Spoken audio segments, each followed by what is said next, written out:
Gracie girl, how you doing? I'm so glad you're here today.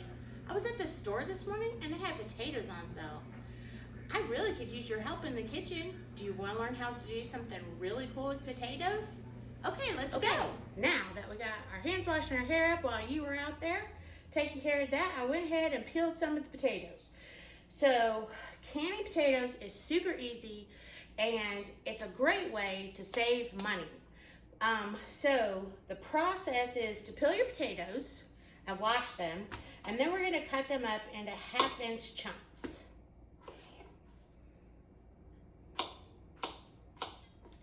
You do not want to cut your potatoes any smaller than that because they will turn to mush in the jars. That potato needs jar needs a little bit more potatoes. And you just press them down in there real good, as firm as you can get it. And you want to fill it up to a 1/2-inch headspace. That potato doesn't want to cooperate, so we're going to cut that one end of it off. There we go.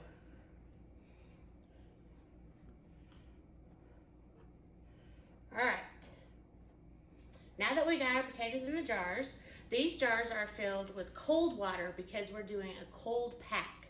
So that means the food is cold, the water's cold, the jars are cold, and the pressure canner is also cold, which is sitting over here to my right.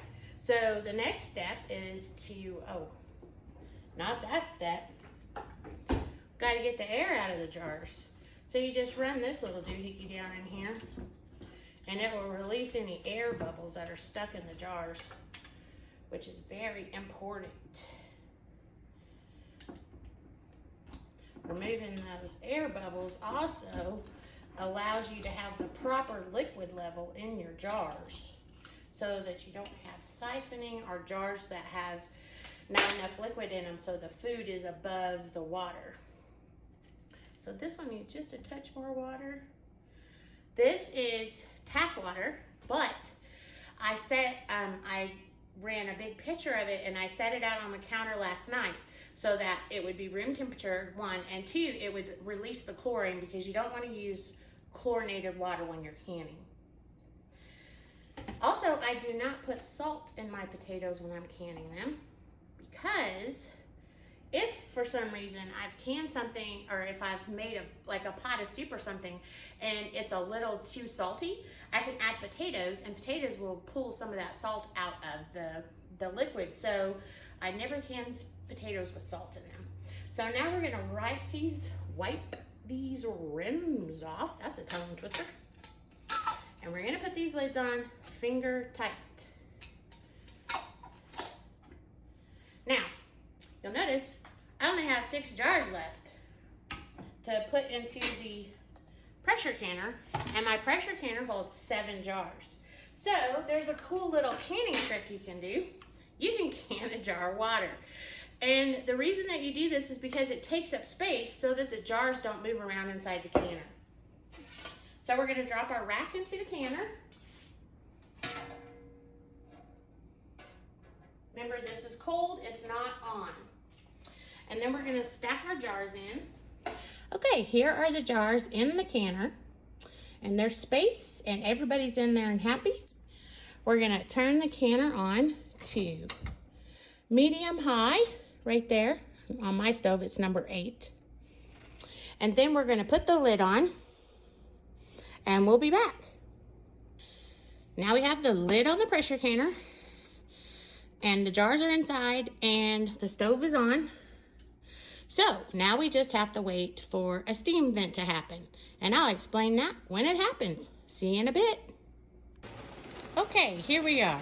It's taken about 30 minutes for the pot to come to a boil. And you'll notice that our little tab is up here. If I tap it, not with my finger. See the steam come out? All right. So now we have steam, I don't know if you can see it, coming out of the vent here. And we want that to vent once this is closed and this little button is up, which it is. So we want this to vent like this for 10 minutes. All right, I'll see you in 10 minutes to show you what to do next. All right, we're back. So now we have vented the steam for 10 minutes. So now we're going to add this weight. It's important to add this weight. As you can see, I have a Presto, so your pressure canner may be different, but this is how you do it with a Presto canner. So this weight is just going to go on here. And then that pressure gauge will start to rise. Let's see if it starts to rise. Maybe.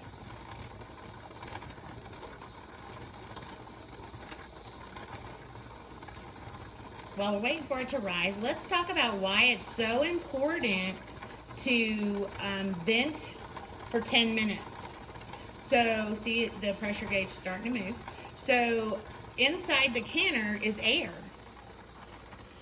And when you vent the steam builds up in the pressure canner and forces all the air out that steam hole. So now the pressure canner is pressurized. Now, as you can see, it's starting to rise slowly. So we need it to get to 13 pounds, which is over here. And once it reaches there, I'll come back. Okay. Okay, here we are. We're almost at 13 pounds. It took about 8 minutes to get there. But we're going to start turning the heat down because we need to maintain that pressure for exactly 40 minutes. So now that we've reached pressure, you can start timing, and potatoes are pressure canned for 40 minutes at 13 pounds of pressure. All right, so I'll be back when we have finished 40 minutes. So you've been watching your gauge, but now it's went up a little bit. But don't worry, that's not a bad thing. Just adjust your heat down a little bit and it'll drop back down to the 13 pounds. Okay, it's been 40 minutes. See, it's just a tiny bit above 13. It's been 40 minutes, so now all we're gonna do is turn off the burner and don't touch it. Leave it just like that. Don't mess with the gauge. Don't try to take the lid off. We're gonna let it sit here. It usually takes my pressure canner about an hour and 45 minutes, somewhere in there. So we're waiting for the pressure gauge to get all the way back to 0 before we do anything else. So I'll be back. Okay, so it's been about, I don't know, sometime. I don't know what time it was. So we're almost back to 0, but I wanted to touch on why we do not remove this once we have finished our time under pressure.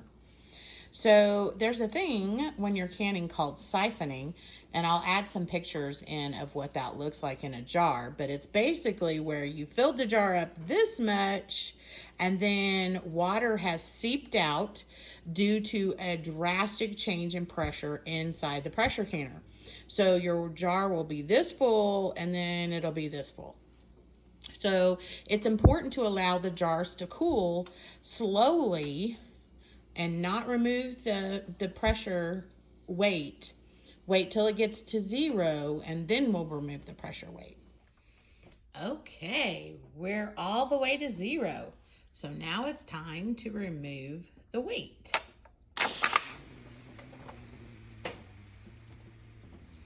And then we're gonna let it sit here until this little button drops down. Oh, look at there, it just dropped. And that little button goes in. Generally, what I like to do is to leave the jars in the canner just like it is until the next day. That prevents the most siphoning. All right, we'll be back. Alrighty, it's been 6 hours And you can see our potatoes. We've had a little bit of siphoning in a couple of them. But for the most part, they look delicious. And now oh, you hear them sealing? These jars of potatoes can be used for just about anything. For instance, one of these jars will make mashed potatoes for myself and Dad, or you can use them in soup, or you can make potato soup or whatever you need potatoes for. So you guys go out there and can some potatoes, send me some pictures, post your comments and questions below. You know I love you, Gracie girl.